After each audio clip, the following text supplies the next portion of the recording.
Quem é a grande prostituta de Apocalipse? Apocalipse, capítulo 18.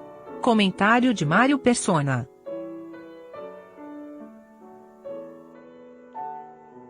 Quando a gente lê esse final do capítulo 18, é interessante ler também o começo do capítulo 19, porque eu acredito que eles estejam intimamente conectados, as duas partes. Obviamente, na Bíblia não havia divisão por capítulos e versículos. Isso primeiro foi feita uma divisão por capítulos, bem séculos depois, ou mais de 1000 anos ou depois. E finalmente alguém dividiu em versículos para facilitar a leitura. Então esse trecho que começa no versículo, na realidade no versículo 18, quando fala: que cidade é semelhante a esta grande cidade? E lançaram pó sobre as suas cabeças, clamaram, chorando, lamentando. A continuação disso vai no capítulo 19, e depois dessas coisas ouvi no céu como uma grande voz de uma grande multidão que dizia: Aleluia, salvação e glória e honra e poder pertencem ao Senhor nosso Deus, porque verdadeiros e justos são os seus juízos, pois julgou a grande prostituta que havia corrompido a terra com a sua prostituição, e das mãos dela vingou o sangue dos seus servos. E outra vez disseram: Aleluia, e o fumo dela sobe para todo sempre. E os 24 anciãos e os 4 animais prostraram-se e adoraram a Deus, assentado no trono, dizendo: Amém, Aleluia. E saiu uma voz do trono que dizia: Louvai a nosso Deus, vós todos os seus servos, e vós que o temeis, assim, pequenos como grandes. E ouvi como a voz de uma grande multidão, e como que a voz de muitas águas, e como que a voz de grandes trovões, que dizia: Aleluia, pois já o Senhor, Deus Todo-Poderoso, reina. Por que ler em conjunto essas duas partes aqui? Porque no final do capítulo 18, nós vemos o mundo lamentando a queda da grande Babilônia. Aquilo que, por um momento, foi a expressão do testemunho de Deus na terra, no sentido da expressão exterior, que é a cristandade que nós conhecemos, que já existe hoje, e que em outro momento ela passou a dominar sobre os reis da terra, porque a Babilônia, a grande meretriz, ela está montada numa besta. No capítulo um pouco antes, aí nós vimos que ela aparece montada, assentada sobre muitas águas e também montada sobre a besta. Ou seja, ela tinha tanto domínio sobre as populações, as pessoas, os leigos, como também domínio sobre os governos, sobre os mandantes desse mundo. Mas aí, ela, depois do arrebatamento da igreja, ela é derrubada dessa besta, e as suas carnes são comidas, como nós já vimos no capítulo 17, eu acredito que seja. E agora aqui eles lamentam, porque eles perceberam que perderam uma grande companheira nesse mundo. Os mercadores da terra, no versículo 19 em diante, aqui um pouco antes falou dos marinheiros, mercadores e tal, eles estão tristes agora. Eles estão tristes. Ai, ai daquela grande cidade, no versículo 19, na qual todos os que tinham naus no mar se enriqueceram em razão da sua opulência, porque numa hora foi assolada. Alegra-te sobre ela, ó céu, e vós, santos apóstolos e profetas, porque já Deus julgou a vossa causa quanto a ela. Então a conexão é que, enquanto o mundo lamenta agora tudo que eles perderam em termos materiais, pela queda da grande cidade, os verdadeiros salvos se regozijam. E a gente vê esse regozijo também nos céus, quando fala no capítulo 19, versículo 2, verdadeiros justos são os seus juízes, pois julgou a grande prostituta. Aqui no capítulo 18, nos últimos versículos, fala que não haveria mais voz de arpistas, de músicos, de flauteiros, de trombeteiros, nem o artífice de arte alguma se achará mais em ti. Nós sabemos que um dos maiores depositários de depósitos de arte do mundo é hoje o Vaticano. Dificilmente se encontra uma concentração tão grande de obras de arte, de riquezas artísticas quanto o Vaticano. Nós sabemos que os artistas, em muitos séculos, foram patrocinados pelo Vaticano. E depois isso continuou também no protestantismo. Muitos artistas, muitos escritores, muitos músicos patrocinados pelo sistema religioso. Até hoje nós vemos música cristã patrocinada pelos sistemas religiosos, mas isso tudo acaba de repente, e há tristeza no mundo por causa disso. Porque obviamente não estavam interessados com Cristo, mas interessados com aquilo que fala em Timóteo, daqueles que quiseram usar a piedade como fonte de lucro. E aí então usaram o nome de Cristo apenas como forma de obter poder, domínio e riquezas. Mas o lamento na terra tem a contraparte do regozijo no céu. E deveria ser essa também a postura do cristão, não é? Porque quando nós vemos a opulência, a riqueza e a prosperidade dos sistemas religiosos, para nós isso é um lamento, porque na verdade nós estamos vendo que é aquilo que o Senhor repudia, aquilo que é elogiado ou glorificado diante dos homens, não lembro exatamente o versículo que diz, mas fala que aquilo que é prezado diante dos homens, para Deus é abominação, para Deus é o contrário. E aqui nós estamos vendo esse contraste. Enquanto a terra agora lamenta a perda de Babilônia, os céus regozijam-se com a perda de Babilônia. Hoje, enquanto nós lamentamos a ruína da cristandade, que partiu para esse lado de Babilônia, para esse lado de grande meretriz, de trair o seu noivo, o mundo regozija. Porque vê nisso grandes oportunidades, vê isso um crescimento, vê opulência, vê tanta coisa. E é sempre assim o contrário. A maneira como nós, como crentes em Cristo, enxergamos as coisas relacionadas à fé cristã e a maneira como o mundo enxerga essas mesmas coisas. O versículo 23 chama os mercadores de Babilônia os grandes da terra. Metade do versículo, porque os teus mercadores eram os grandes da terra. É interessante isso, porque nós sabemos que mesmo aqueles países que não se dizem, vamos dizer assim, governados por uma religião, né, como foi no passado, muitos países como Roma, por exemplo, a Roma católica, mesmo nesses países existe um testemunho cristão, existe uma cristandade, e existe toda uma série de interesses comerciais que são, de uma certa forma, também ligados ao nome de Cristo. Basta ver que, quando houve a invasão do Iraque, o presidente dos Estados Unidos declarou que aquilo era uma guerra santa, porque estaria combatendo os ímpios muçulmanos e coisas desse tipo. E isso tem uma raiz lá atrás no engano, que é achar que o cristianismo, que Cristo vai estabelecer o seu reino na terra, quando os cristãos prepararem a terra para Cristo estabelecer o seu reino. Essa é uma falsa ideia, é a teologia do domínio que chama, que diz que os cristãos têm direito sobre a terra. Não entende, por exemplo, as promessas feitas a Israel no passado, considera a igreja como apenas uma continuação de Israel, e que a igreja então teria domínio sobre a terra e teria direito sobre a terra. E aí vem também a doutrina de se conquistar a terra, nem que seja pela força das armas, como fizeram os cruzados, por exemplo, como os exércitos de Roma fizeram no passado, e da Roma papal fizeram no passado, que dizimavam, às vezes, aldeias inteiras por se rebelarem contra a autoridade do Papa. Eu conheci uma vez com o irmão Granite, ele nos levou numa cidadezinha na Itália, que foi dizimada, todos os habitantes foram decapitados, não sei se é 2.000 ou 3.000 pessoas.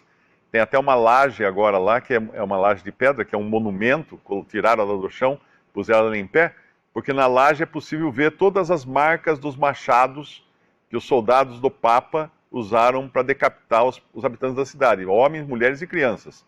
Porque eles simplesmente começaram a ler a Bíblia e não quiseram mais se colocar sob o domínio do Papa, sob a autoridade papal. A cidade foi cercada por muitos dias, deixaram sem água, sem comida e tudo, e depois invadiram a cidade e mataram a população da cidade. E aqui, estes teus mercadores eram os grandes da terra, no versículo 23, e tem mais coisa que esses fazem também.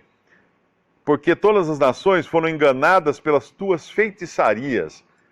Tem duas maneiras de ler essa palavra feitiçarias. Uma é feitiçaria mesmo, que é o uso de poderes ocultos, poderes satânicos, e isso nós sabemos que não falta na cristandade.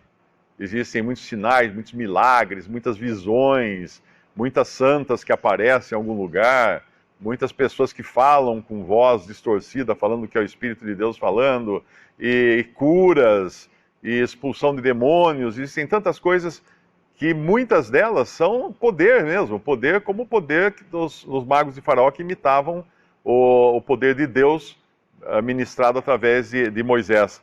Então tem a feitiçaria, sim, demoníaca, mas também essa palavra pode ser interpretada, eu acho que no grego é alguma coisa a ver com farmácia ou farmacopeia, alguma coisa assim. É alguma coisa a ver com drogas, com medicamentos, com drogas, medicamentos, coisas que alteram o estado de uma pessoa. Então pode também ser feita essa leitura, que haveria por trás disso todo o mercado que faria com que as pessoas perdessem o seu controle próprio e outros pudessem dominar sobre ela. E aí no versículo 24 vem a pior parte de tudo isso, vamos chamar assim, e nela se achou sangue dos profetas, sangue dos santos e sangue de todos os que foram mortos na terra. E quantas guerras são hoje contabilizadas na conta de cristãos, de países cristianizados, lutando para fincar a bandeira cristã no mundo, achando que a conquista do mundo devia ser feita à força para que as pessoas se convertessem, e quando o mundo estivesse pronto e cristianizado, Cristo deveria voltar então para trazer o seu reino.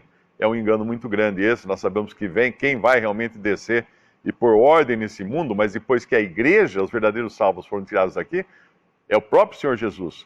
Não são os cristãos que vão cristianizar o mundo. O evangelho vai ser pregado, mas não vai mudar o status do mundo com isso. O mundo vai continuar sendo inimigo de Cristo. Se não fosse assim, o Senhor não diria aos seus discípulos: não rogo pelo mundo, porque ele iria então rogar pelo mundo, para que o mundo então melhorasse, se convertesse, se arrumasse. Mas o Senhor falou: não rogo pelo mundo, porque ele sabia muito bem que nada iria mudar a tendência do mundo e nem sua inimizade contra Deus. E a morte, o sangue de todas essas pessoas será colocado em conta justamente desses que um dia se denominaram cristãos e usaram o nome de Cristo para exercer seu poder na terra, não autorizados por Cristo e nem para a glória de Deus, mas para a sua própria glória. A linhagem de Caim foi primeira em vários aspectos.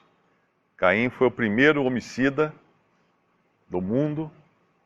Ele poderia conquistar um prêmio, né, por ter sido o primeiro homicida, mas não só isso, ele foi o primeiro a construir uma cidade. A primeira cidade que é citada na Bíblia é a cidade que Caim construiu. Ele foi o primeiro a dar um nome de um ser humano a uma cidade ou a uma coisa construída pelo homem.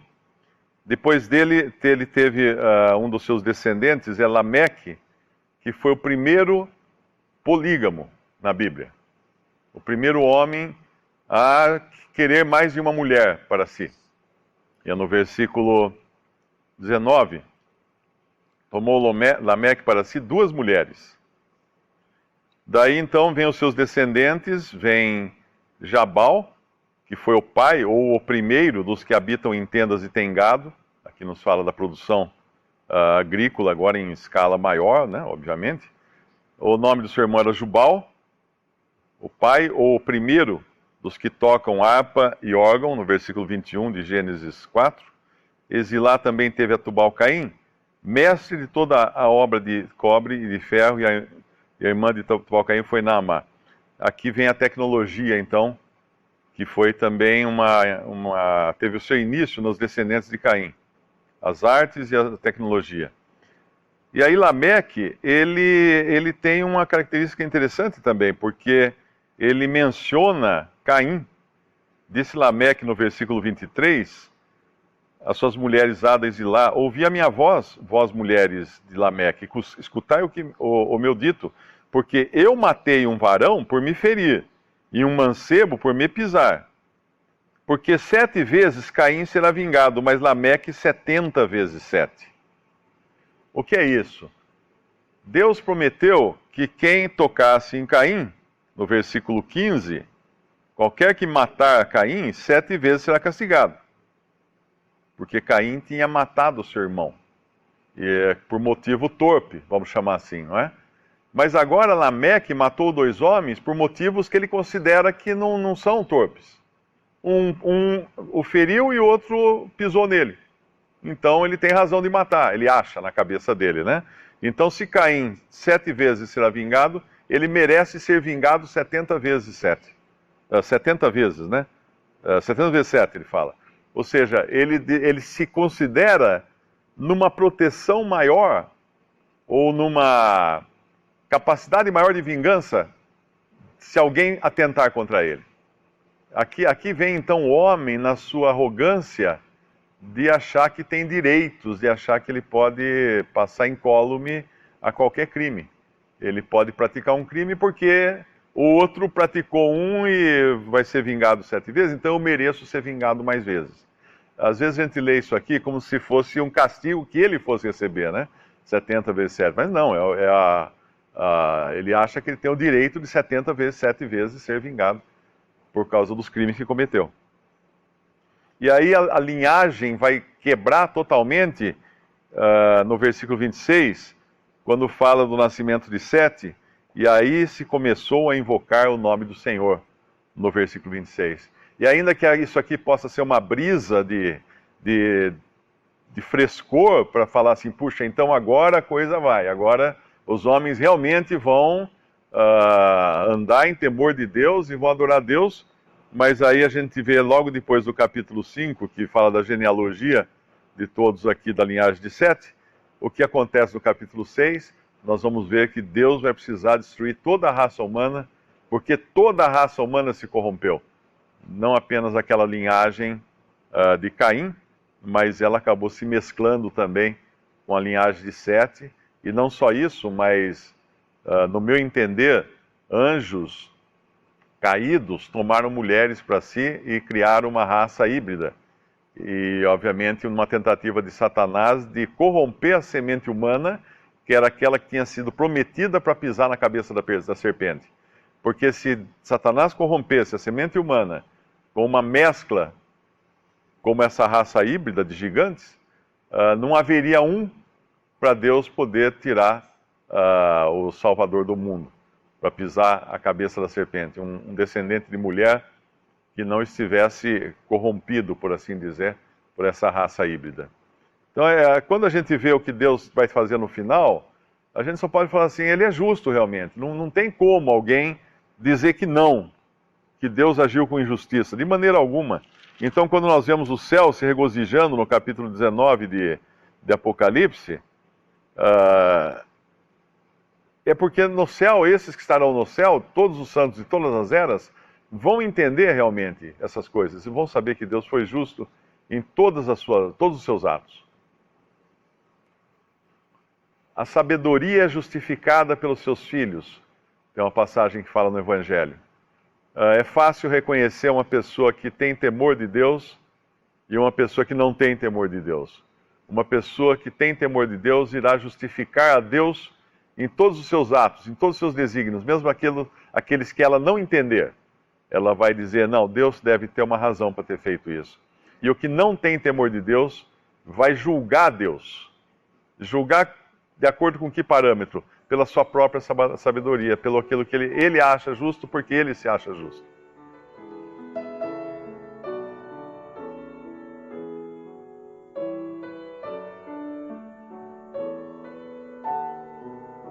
Visite Respondi.com.br. Visite também 3minutos.net.